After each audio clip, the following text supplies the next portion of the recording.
2020年3月、清水寺のすぐそばに開業したホテル清流。フロントロビーを飾るのはグリッドに描き込まれた現代アート。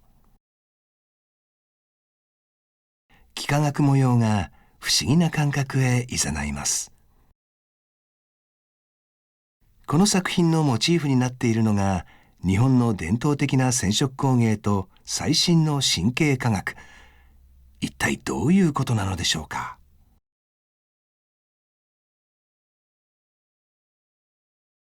今回の主人公は現代美術家の川戸綾さん。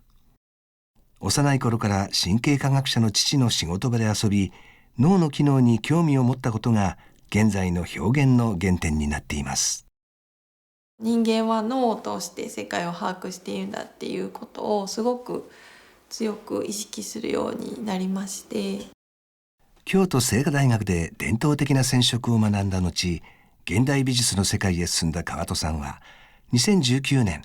東京芸術大学大学院の美術研究科先端芸術表現博士後期課程を修了しました。在学中に制作したこの作品は2018年度野村美術賞を受賞。東京芸術大学大学美術館のコレクションとして収蔵されています。川戸さんが描くのは目だけではなく、脳を通して見ていることを意識させる絵画です。一言で言うと制御とズレっていうテーマでやってるんですけれども、それはもともと日本の伝統的な染色を京都で勉強していた時に、どれだけ優れた職人さんであってもどれだけ緻密な手作業をしたとしてもどうしても生じてしまう微妙なズレっていうのにすごく人間の制御できる領域を超えた美しさがあるなと感じて、でそれをすごくシンプルになんていうか人に伝えるためにはグリッドっていう単純な形態を今はパソコン使えば簡単に描けちゃうものをあえて手を使って何層にも重ねて描くのが適してるんじゃないかなと思って描いてます。制御とズレ。川戸さんが大学院でその研究のモチーフにしたのは奄美大島の伝統工芸大島紬です。世界一緻密な織物の一つと言われる大島紬の美しさ。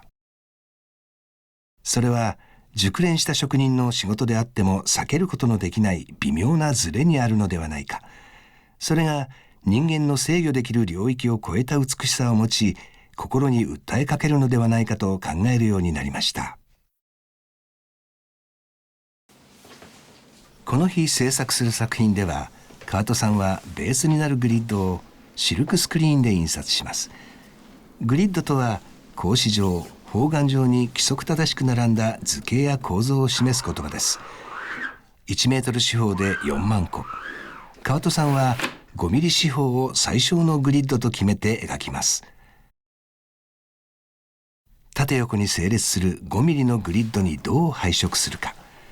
この作品ではイラストレーターソフトを使ってシミュレーションし計画書を作ります。縦糸横糸かすり糸って言って制作工程スケジュール立てする時に書いていくんですけど、縦線って書いてみたらなんとなく全然しっくりこないなと思って、自分で思ってるよりも折るような感覚で書いているのかなってその時思いました。グリッドペインティングに欠かせない道具がマスキングテープです。イメージを具現化するために配色や塗り重ねる順序、作業効率を合わせて計算し、塗る部分と塗らない部分をテープで貼り分けます。この日描く絵にはアクリル絵の具を約130色使います。厳格に完璧な直線を目指し、一つ一つ丁寧かつテンポよく筆を走らせます。忍耐を要する単純作業の繰り返しと、複雑な計算や微調整といった工夫を重ねる職人の手仕事を画面上に表現する。時間と手間をかけることで手作業のズレと絵の具のにじみや気泡といった物質性によるズレが生じ、無機的に連なるグリッドに有機的な風合いが生まれます。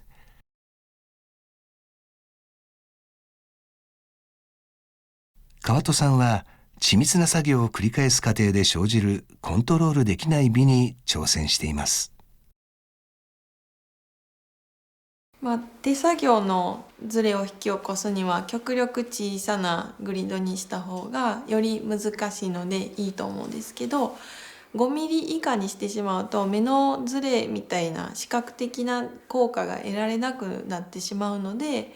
その手作業のズレと視覚的なズレっていうのを一番強く出せるところが5ミリだと思う、5ミリ四方だと思ってやってます。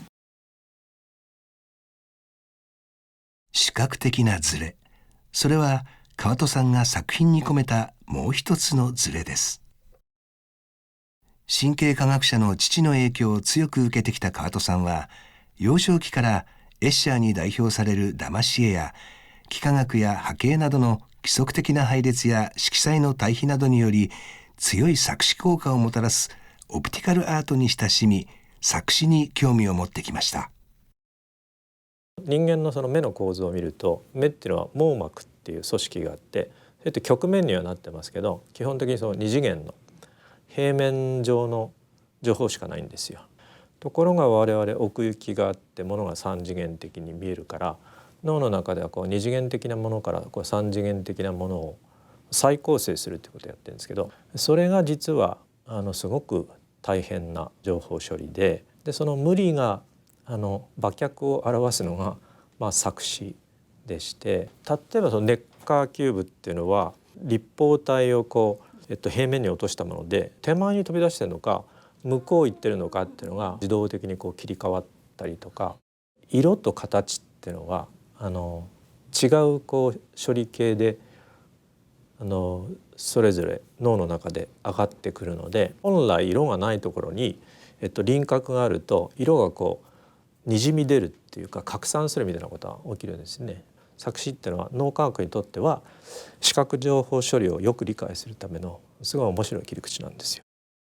人間は脳を通して世界を見てるんだなとか、完全に把握することはできないんだなっていうことを錯視効果がこう教えてくれてるように思ったんで、そういう視覚的なズレを絵画の中で引き起こすことで人間の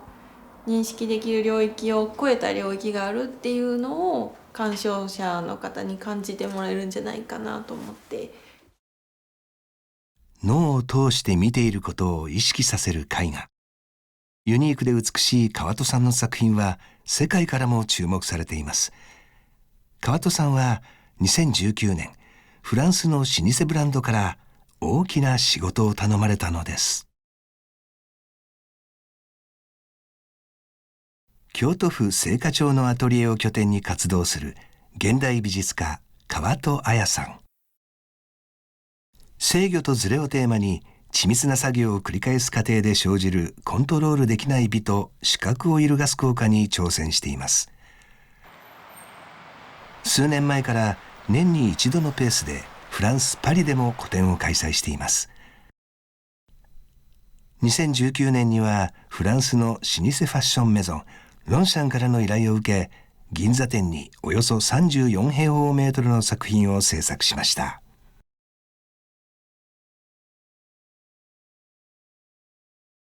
伝統的でありながら現代的。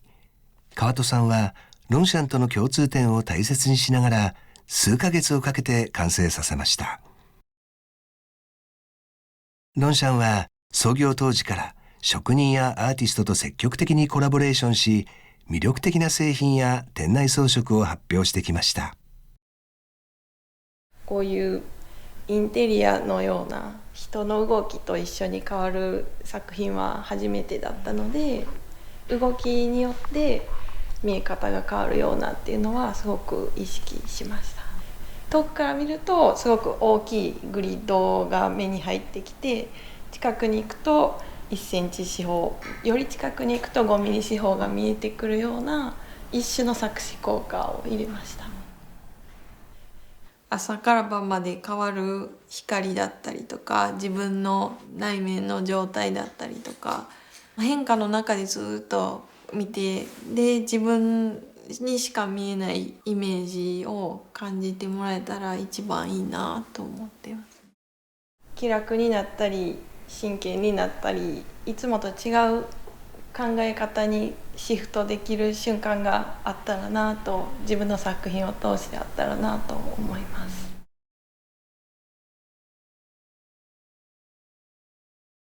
多様な糸を織り合わせたような美しい絵画を描く現代美術家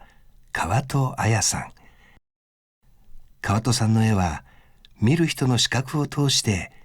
脳内に新しい回路を作り、